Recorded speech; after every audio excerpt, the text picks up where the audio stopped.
Tərəfdən də ki, diş pastasının tərkibində hər hansısa bir antibakterial maddə yoxdur.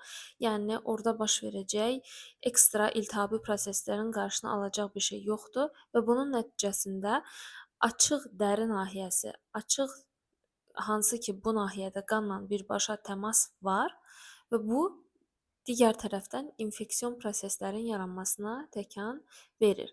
Bu yüzdəndir ki, bu sadadığım səbəblərdən dolayıdır ki, yanmış nahiyəyə qəti şəkildə diş pastası çəkmək olmaz. Bəs nə etmək lazımdır? O zaman həmin nahiyəni 15-20 dəqiqə ilıq, soyuğa yaxın suyun altında saxlamaq lazımdır, yəni yumaq lazımdır.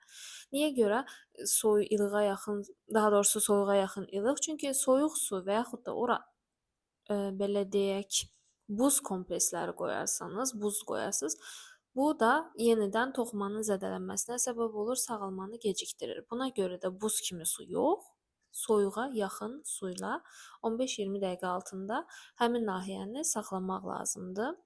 Daha sonra isə steril kompreslə bu nahiyəni örtmək lazımdır. Steril kompres nədir? Yəni ki, tamamilə dezinfeksiya edilmiş kompreslər, hər hansısa bir bakteriya ilə təsirdə olmayan, yaxşı olar ki, bu steril kompreslər aptekdən alınsın. O zaman daha